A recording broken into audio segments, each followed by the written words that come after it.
C'est vrai, nous avons été au Congrès par rapport à l'article 77 et l'article 119.3 de la Constitution. Euh, c'est vrai qu'en auditionnant le discours du président de la République, je crie être dans une année où encore devant un candidat qui fait sa campagne.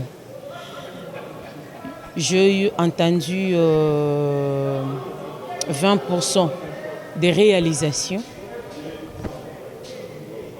et 80% de promesses.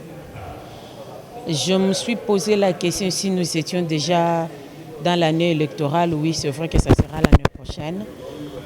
Mais le problème est qu'aujourd'hui, le Congolais ne veulent plus avoir de promesses. Les Congolais veulent plus avoir de réalisations. Et c'est ce que nous attendions. Moi, je croyais qu'on allait me dire qu'on a fait ceci à tel endroit, on a réalisé tel projet à tel endroit, mais je me suis retrouvée encore devant des projets qui seront exécutés on ne sait quand. Il ne nous reste plus qu'une année presque. Alors on se pose la question, est-ce que c'était un discours propagandiste ou c'était un discours pour nous rassurer, nous Congolais? Ce qui est en train d'être réalisé à l'Est par rapport à la guerre, je dis bravo. Mais ce que nous voulons aujourd'hui, c'est ne plus entendre dire qu'il y a eu de coups de feu à l'Est du pays. Et beaucoup de contrats qui ont été signés qu'on n'a pas vus, qu'on n'a pas lus, on se pose la question, qu'est-ce qui a été signé, qu'est-ce qui a été dit? Malheureusement, le député aujourd'hui, par rapport à la Constitution, le président de la République est irresponsable, je dirais, ou encore nous ne pouvons pas l'interpeller au niveau du Parlement. La Constitution nous l'interdit. On ne sait pas avoir tout ce contrat signé par rapport à la guerre de l'Est, mais on s'est dit, dans l'espoir en tout cas que nous ayons la paix aujourd'hui, après-demain, étant donné qu'on continue de proroger l'état de siège.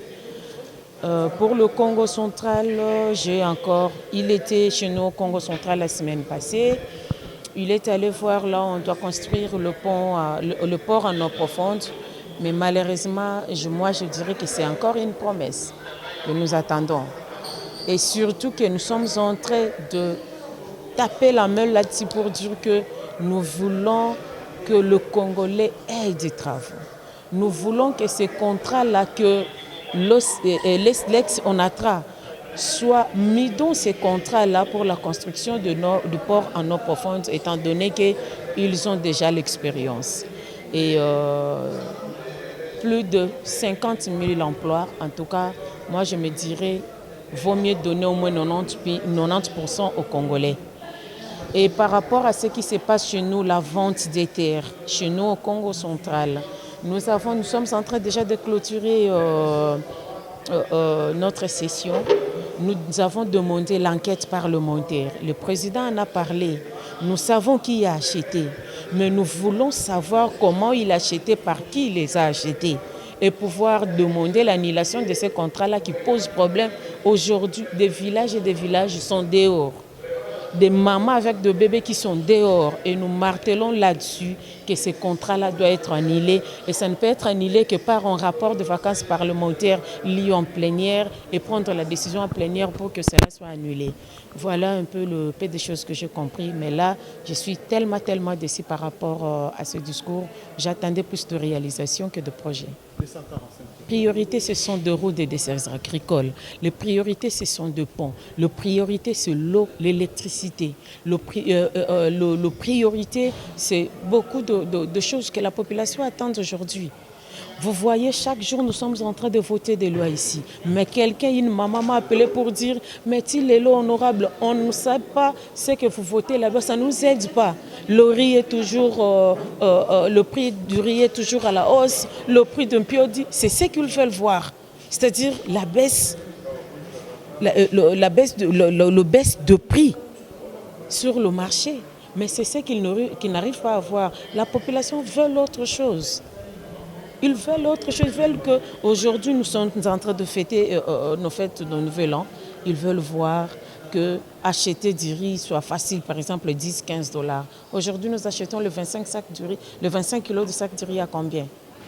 Et cette réalisation-là, ne venez pas me dire que non, nous avons construit tel pont, non, nous allons donner du courant à tel, alors qu'aujourd'hui, ils sont en train de fêter leur fête de Nouvel An, ils n'ont rien à la maison. Et il y a des maisons qui dormiront affamées ce jour-là. Que dit l'État? Que dit le président de la République par rapport à ça? J'ai même appris dans un discours, il a dit quelque part, non, j'ai donné mon argent. Je me suis posé la question si le président de la République a l'argent de sortir de sa poche pour pouvoir exécuter le programme de l'État congolais. Voilà ma déception en tout cas par rapport à ces discours. Mais je ne sais pas, j'attends mieux en tout cas de lui. J'attends mieux. Merci beaucoup.